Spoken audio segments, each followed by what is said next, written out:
শুভ সকাল বন্ধুরা, যে যেখান থেকে দেখছো আশা করছি সবাই সুস্থ আছো ও ভালো আছো। মালদা জেলার ছোট্ট একটি গ্রাম থেকে আমি শম্পা তোমাদেরকে অনেক স্বাগত ও অনেক ভালোবাসা জানিয়ে আজকে নতুন একটি ব্লগ আমি শুরু করছি। দেখো, গোবর ছোঁয়াটা আমি আগে কিন্তু দিয়ে দিলাম, তারপরে চলে আসলাম আমি হাঁসগুলোকে ছাড়তে। তো হাঁসগুলোকে এইভাবে আর কি মাটির ঘরটাতে রাখা হয়। তো এক বাটি আমি ধান নিয়ে এসেছিলাম ওদেরকে সকালবেলা আর কি খাওয়ার জন্য, তো দিলাম। আর ছাগলের বাচ্চাগুলো মানে হাঁসগুলোকে খেতে দেবে না, ওরাই খাবে। তো তার জন্য ওখানে আমি বসে গেলাম যাতে ছাগলের বাচ্চাগুলো না আসতে পারে এইদিকে। তো তবুও পারলাম না, ছাগলটা এসে ওকে লাঠি দিয়ে তাড়িয়ে দিলাম আর হাঁসগুলো নেমে গেল পুকুরে। তো ধানের ওই গামলাটা আর কি ভরে আমি রেখে দিলাম, না হলে অন্য হাঁস এসে আবার খেয়ে নেবে। তো দেখো যে হাঁসগুলো পুকুরে আর কি নেমে গেল। তো চলো, আমার ঝাড়টা দেওয়া কিন্তু এখনও বাকি আছে। তো চলো ঝাড়টা আমি দিয়ে দিই। তো বাড়ির ভিতরটা আমার ঝাড় দেওয়া হয়ে গেছে, শুধু এই যে বাইরের আর কি উঠোনটা ঝাড় দেওয়া বাকি আছে। তো দেখতেই পাচ্ছ আমাদের রান্নাঘরটা এদিক থেকে মানে কোনোদিনও বলতে তোমার ক্যামেরা করেছি, কিন্তু এইভাবে আর কি কোনোদিনও করিনি। তো দেখলেই তো আমাদের রান্নাঘরটা কেমন পাটকাঠি দিয়ে আর কি তৈরি আমাদের রান্নাঘরটা। আর ওই যে খড়গুলো পড়ে আছে, তো ওগুলো আর কি গরুগুলো খাচ্ছে, হাইলিং ধানের খড় আর কি। তো গাড়ি দিয়ে কেটেছে তাই আর কি এরকম। আর যেগুলো হাতে কেটেছি তো ওই যে ওখানে আর কি তিরপল দিয়ে ঢাকানো আছে, পালা দেওয়া আছে আর কি। তো আমার ছাড় দেওয়া হয়ে গেছে, আমি এখন চলে যাব গরুর গোয়ালটা আর কি। তো গরুর গোয়ালটা আমি নিয়ে চলে আসলাম আর গোবর কটা নিয়ে এসেছি। তো গোবরগুলো এখন আমি এই বস্তার মধ্যে আর কি ঢুকিয়ে রেখে দেবো।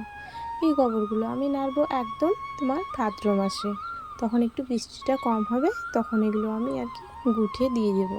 তো ওই জন্য বস্তাতে ভরে ভরে আর কি রাখছি। যদি তোমার মানে ফেলে দেয় কি না তো সার হবে, কিন্তু তবু তো জ্বালানির তো দরকার কি না বলো।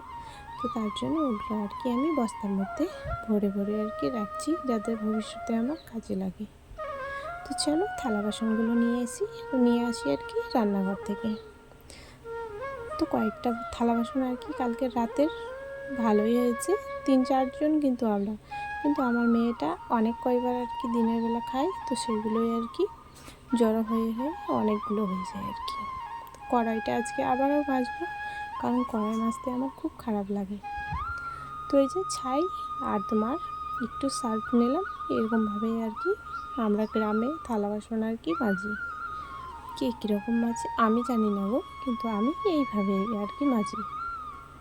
তো জানো তো আজকে বেশি কিছু আর ভিডিও আমি করতে পারবো না, আর পাট কাটা ভিডিও আমি তোমাদেরকে দিতে পারিনি গো, কারণ খুব কাদা ছিল। তো আমার মেয়েকে বলেছিলাম যে একটু মোবাইলটা নিয়ে এসে একটু ভিডিও বানিয়ে দে, তো বলছে না আমি পারবো না। তো সেই জন্য আর কি ভিডিও আমার করা হয়নি।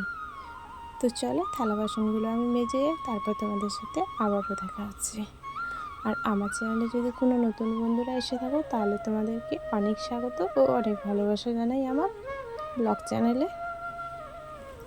আর এরকম ভিডিও যদি তোমরা দেখতে চাও তাহলে আমার চ্যানেলটাকে সাবস্ক্রাইব করে আমার পাশে থাকতে পারো।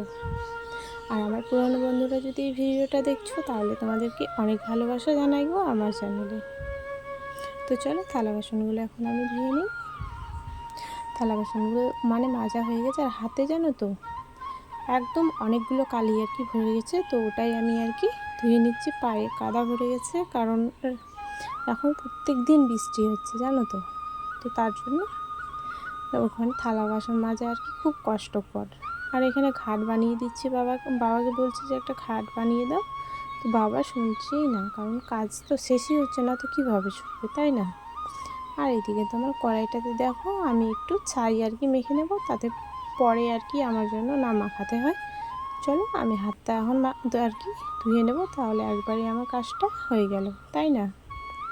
তো আজকের ভিডিওটা আমি বেশি বড় করব না, তো চলো আজকের ভিডিওটা আমি এখানেই শেষ করছি। আবারও দেখা হবে অন্য কোনো ব্লগে। যদি ভিডিওগুলো ভালো লাগে অবশ্যই কমেন্ট করে জানিও।